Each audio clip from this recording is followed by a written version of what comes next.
Hello guys, so today we're going to do a brake change on my Renault Megane. I'm going to do the rear first because there's no pads. I don't know if you can tell, no pads at all whatsoever in the back, and it's making a noise where you brake. It just feels like it's making a squeaking kind of noise. I can't demonstrate it because I don't want to risk crashing. And I've replaced my the car's dirty, and I've just I've replaced the front of my car in January.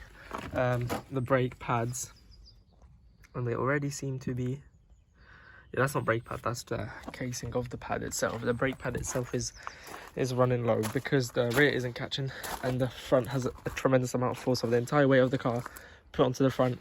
It wears out quick, so make sure your pads are, you know, up to date. So first of all, we need to get this thing in because it's a safety gap. Oh, Jesus Christ. I don't know. Hopefully these wheels aren't torqued to like 400 Newton meters. Oh, this is going on YouTube. I need to stop swearing because it's going to be a lot of editing to blur it all out. Right.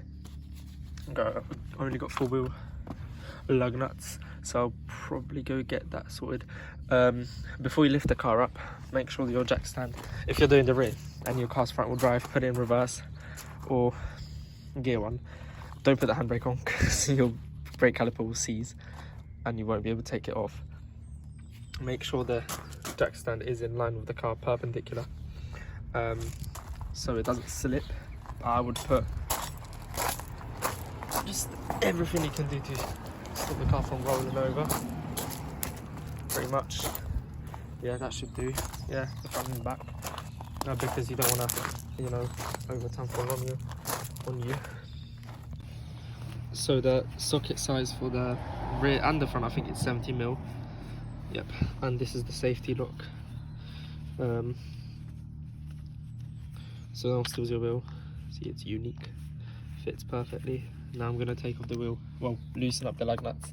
Then we're going to jack the car up, put something under the car, on the main frame of the car, so it doesn't fall on us like a, what's it called, little triangle things for, I can't remember what they're called, axle stands. That's it, it says on it. I'm not working properly today. But yeah, I'm gonna go get that done. So because they're torqued on, the lug nuts are so tight, they're torqued on to like, to God knows how many Newton meters. We're gonna use a long scaffolding pipe to get this off. That'll be interesting, you know. Hopefully I don't snap anything. How the hell? Slowly. Oh no. Oh, shit. Oh no. Oh shit. That don't matter. It came off. Right, that's my bad. I'm going to use an extension of this because I don't fancy scraping the car.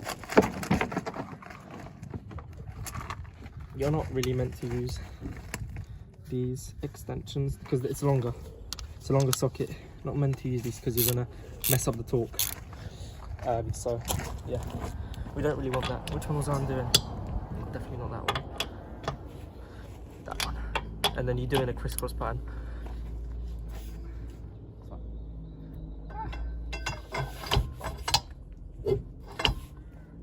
As you can tell, the car's moving. Luckily it won't go anywhere. Right. Because it is supported on axle stands. Well, sorry, on bricks, and it's put into gear, so it shouldn't go anywhere.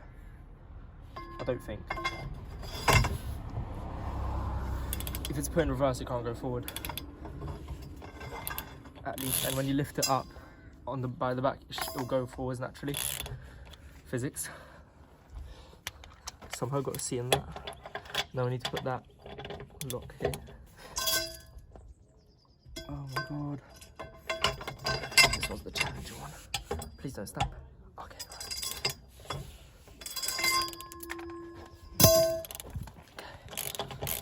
Loose enough. That will loosen up. Right, now we need to jack up the car. To jack up the car, I have an arrow here pointing to that support bar.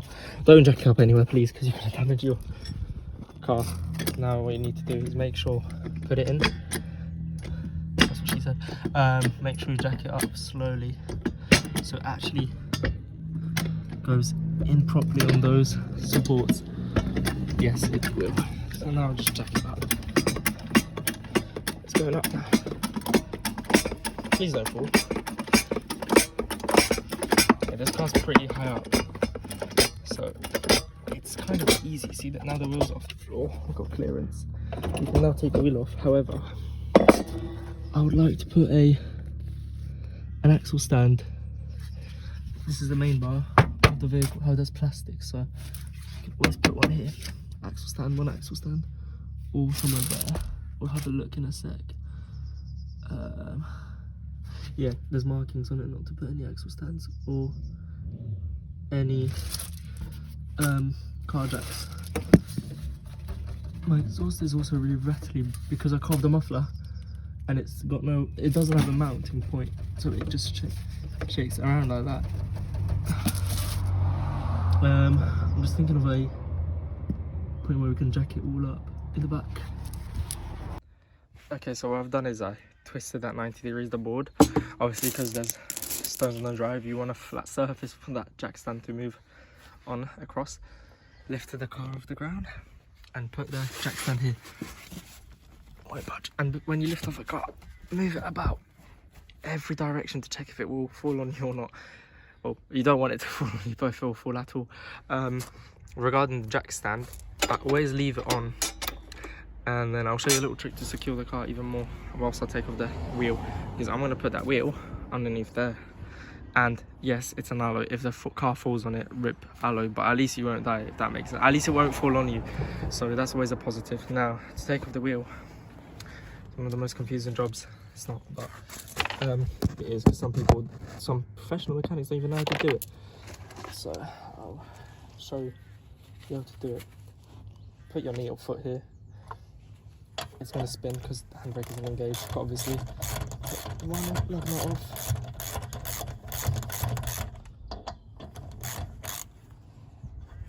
I do have a gun, but it's died. Push the top. The alloy is scuffed. Oh no. I wonder where that's from. I don't actually know. Don't throw them on the floor. Put them somewhere where it's clean, because the threads are going to get dirty and you won't be able to put it back in. I don't know that from experience. I've seen garages do it. Never been to them again. Where's the box of bricks? Oh, there. Now, push the wheel whilst you do this. I would do that like that. They're little lug nuts for this car. Look how tiny they are. Don't know if you can see, but they're tiny. There we go. They're tiny. I was just too used to I was working on the E60 BMW for the last couple of days, so I'm kind of used to that. The lug nuts there are massive, but that has spaces, so I guess. So now when you're left with one lug nut, it's naturally going to tilt to one side, and you don't want that because it will bend the lug nut threads or your lug nut and it'll snap. And taking that out when it's snapped, it's a big no-no. It's not good at all. Last part.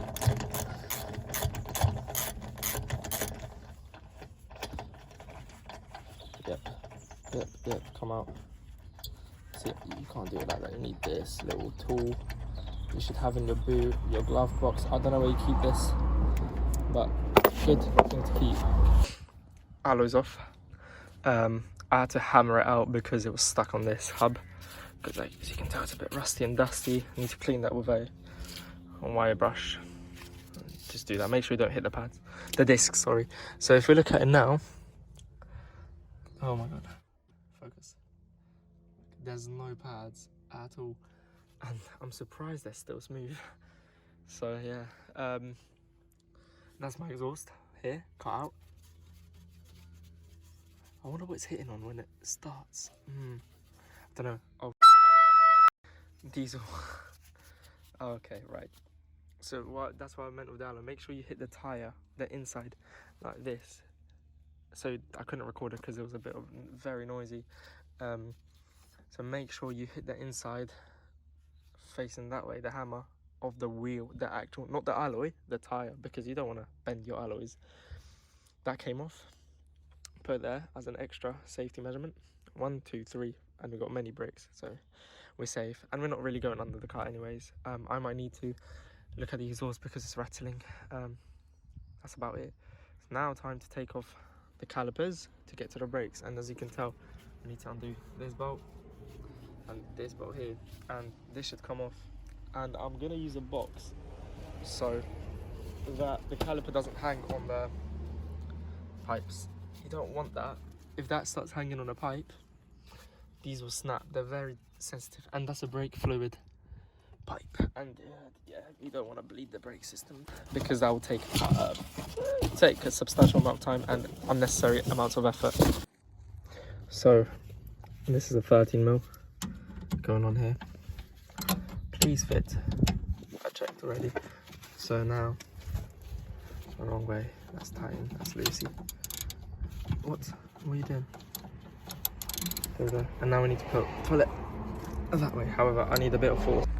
So now that it's loose, the bolt, because it's moving freely, notice how this is here moving. Yeah, what you need to do is get one of these, and then I showed them to do that. Yeah, get one of these pliers, put it there, hold it whilst I'm doing the bolt, like that.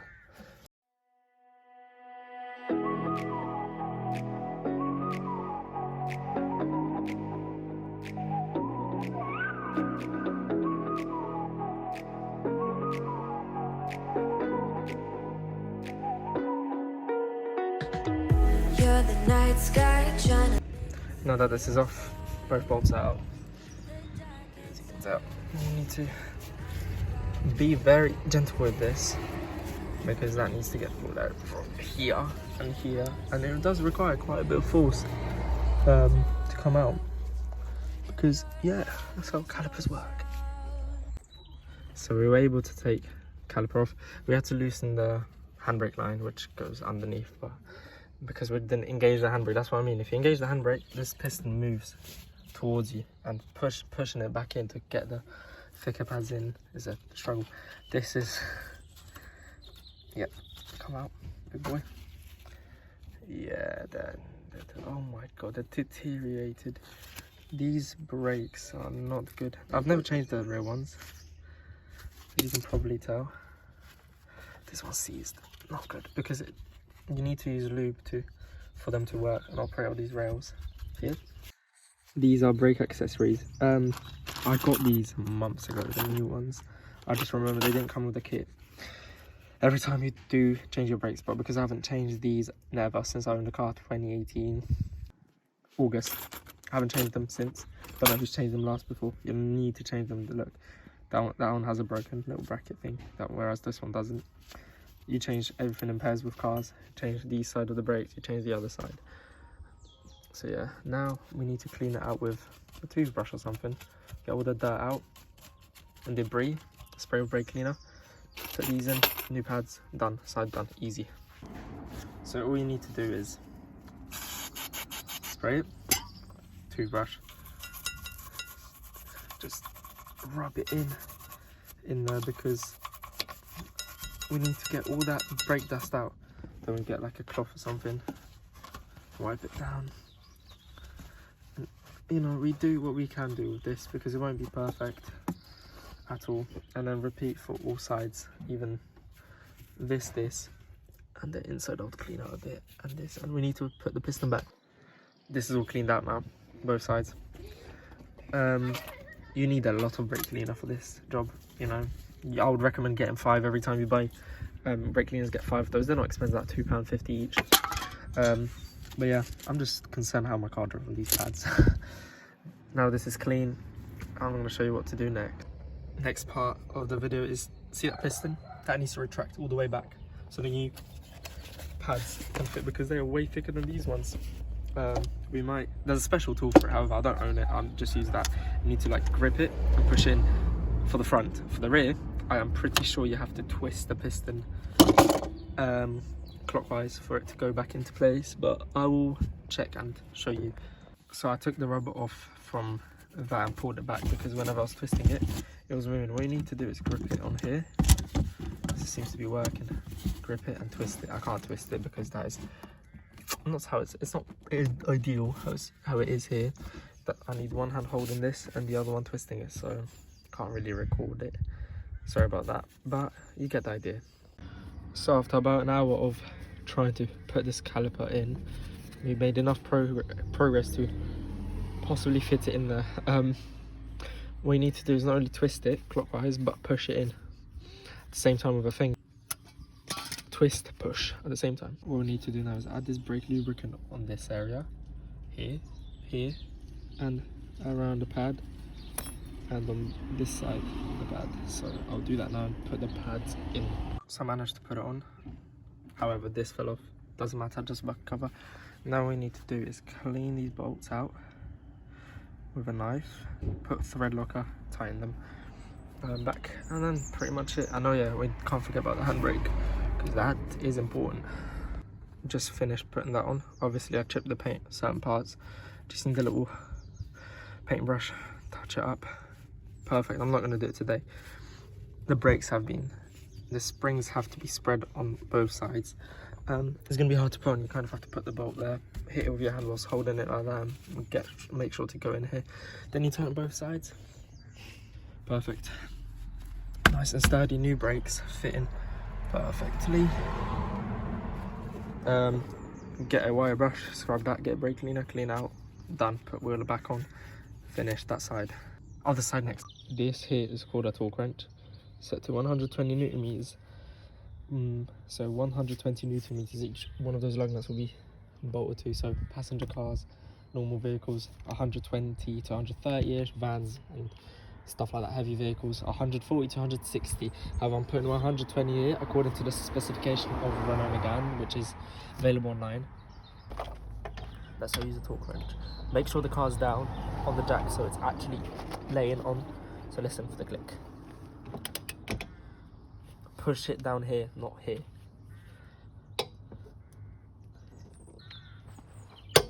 Bam. Bam. Bam. 120. This, I wouldn't torque it to 120. This lug nut bolt, I would torque it to by hand because it's so delicate. Okay, that's probably enough because it can get, you know, if you bend it, another key like that costs from the dealer fair amount of money. Done. Same exact process applies to the other side of the car. I'm not going to record it unless something interesting happens because just get it done and over pretty much. It really nice and steady, nice and tight. Make sure you like the video, subscribe to the channel and hit that bell to get notified about new uploads.